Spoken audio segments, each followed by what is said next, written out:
because it's not their job. They respond to disasters. Okay, they respond to flood and drought, fire, and all those things. Water issue is not this is that disaster by definition, and but in for our statistics work, we do have almost a very nice table that will allow countries to integrate all the water data together, including wastewater. And we have another table of solid waste.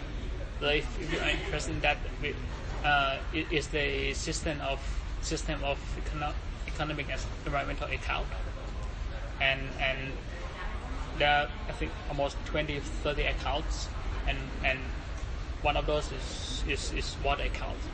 Another one is solid waste account. So if country is able to compile those accounts or those tables based on data that they have, so they would be able to know the water hotspots. They would be able to know amount of water supply and use, who use them, and who use them more efficiently, and who use them less efficiently. Is household using water from where? Is it clean or not? They should be able to track who release wastewater, and they can use that for taxation policy. So that there are frameworks that country can work on. It's quite a nice document. You might want to probably have a look at that. Okay. Yeah. But indeed, it's a problem. All Bangkok governors, when they come to their office, well, they don't want to deal with it. Well, there are only two issues in Bangkok, right? Except, weather is something that you cannot. Is very hot in Bangkok. But if you can solve traffic and wastewater in Bangkok, so Bangkok will be a lot better. It will be amazing, yeah. Yeah. So if these two are big challenges in Bangkok in particular. And we have used to be very nice canal. It become a dump site. Exactly. Yeah. So I mean, this smell of all of the canals is just. If you say that we have a boat canal, but if you want to go from here to I'm not sure if you know Paragon or MBK, it's just by car or by bus in a very bad traffic. It would take from here will be around an hour or so. If you walk, it will be less than an hour. Imagine that. But if you take a boat canal, it will be 12 minutes from Escap to that side of the city. It's so convenient. It's short. There's no traffic on the canal. The only thing that is bad is the water is so polluted. You smell everything all the way from Escap to that part of the city, and it used to be as nice as the Venice Canal. It's like that, and yeah, people living along the canal just ignored or don't have knowledge. They just dump everything in the canal. Right. Yeah. So that was the issue. There are many groups active on solving the problem that hasn't been solved. Is that because of a political will to? No, I think it's less of a political will. It's about household will to change the habit. Imagine if you stay there for 30 years and this is what you have been doing every day for 30 years. Why would you have to change? Where then they will throw, all the residuals. Yeah. If there is no other way of doing it, I mean. Yeah. So there might be other ways to do it, but they have to pay. But why would they pay? Because they just throw back to the canal. And right. So it's an issue about the relation between taxation as a way to canalize money, to catalyze so the government can implement all these kind of measures to clean the water, to maintain it, to create better drainage systems and so on. Well, one is awareness raising, right? So you have to raise awareness that dumping things in the canal wouldn't do you any good. So that was one, but that wasn't enough, right? So if you want to change the habit of people, you have to have good policies. Garbage collections in Bangkok, you have to pay. It's not free, and that could be one incentive.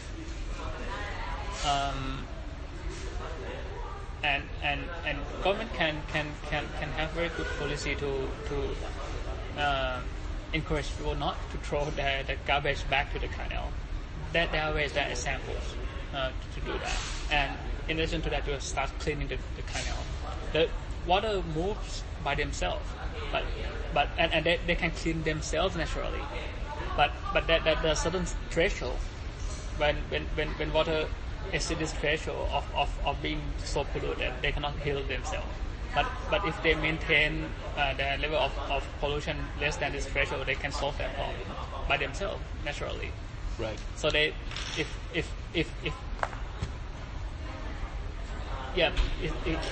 can be solved, but it's just difficult. I think first of all, it's about raising awareness. People living along the canal.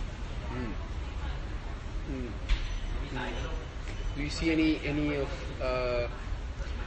Sorry, I'm trying to think of the right question.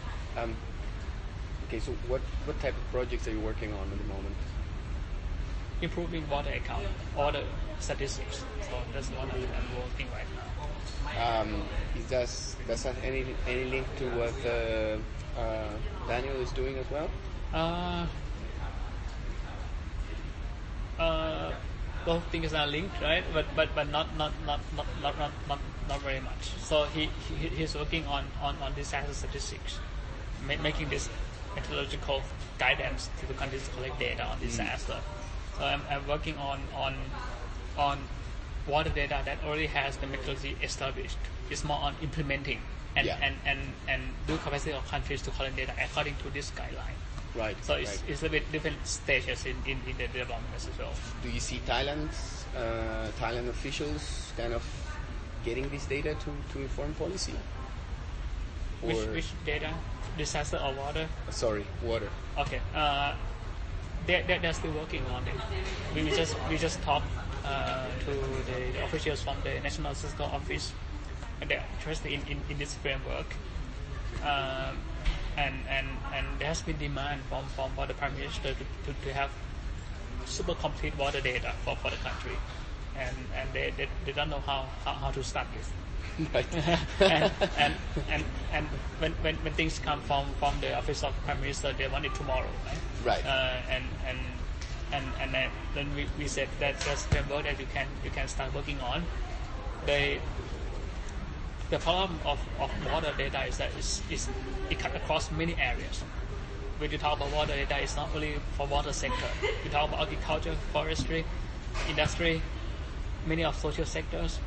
And if you don't have a good framework to work on, it can be overwhelmed. And just to start is also confusing. Where should I start? I'm confusing myself, trying to understand water and how it works. So I've seen this framework, integrated water resource management and integrated urban water management. Are you using some of those frameworks? Those are more the policy instrument, as I understand. So we are working on statistical instrument that would help a country, in any countries, to develop their water system, water data system. So we work on that, and it's up to policy people to take those data, very good data set that has been cleaned, validated, and make sure that everything is correct and used for that policy, and that would then link with this urban water management and all those policy instruments. Okay, I have one more question. Do you see this data, water data or disaster risk reduction data, being combined in the future? And if so, would you be able you think it would be possible